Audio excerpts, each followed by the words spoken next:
Maharashtra superfast news चॅनलमध्ये आपले सहर्ष स्वागत आहे। खास सत्याची थार लेखणीची महाराष्ट्रातील ताज्या आणि वेगवान बातम्या पाहण्यासाठी आपल्या हक्काचे चॅनल शेअर करा, लाईक करा आणि सबस्क्राईब करा। धन्यवाद।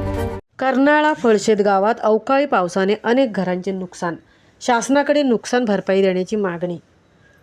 तळा तालुक्यातील कर्नाळा फळशेत गावात अवकाळी गारांसह विजेच्या कडकडाटासह आलेल्या पावसाने अगदी झोडपून काढले। अचानक आलेल्या या पावसाने सर्वांची त्रेधात्रिपीठ उडाली। घरांची पत्रे, कौले, धापे, भिंती कोसळल्या। लोखंडी पत्रे उडून घरे उद्ध्वस्त झाल्याचे वास्तववादी चित्र स्पष्ट दिसत आहे। शेतावरील वाडे जमीनदोस्त झाले असून अनेक ठिकाणी मोठी झाडे तुटून पडल्याने वाहतुकीचा मार्ग बंद झाला।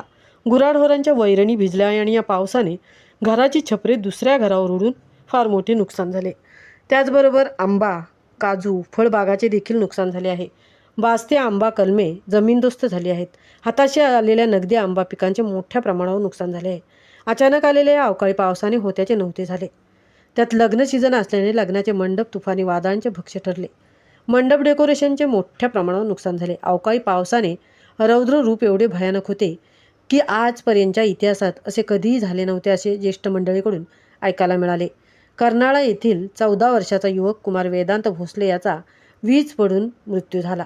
तालुक्यातील राहटाड, मांदाड, गिरणे, मालाठे, टोकारडे, तळाशहर, जोगवाडी वस्ती मोठ्या प्रमाणावर घरांचे नुकसान झाले आहे।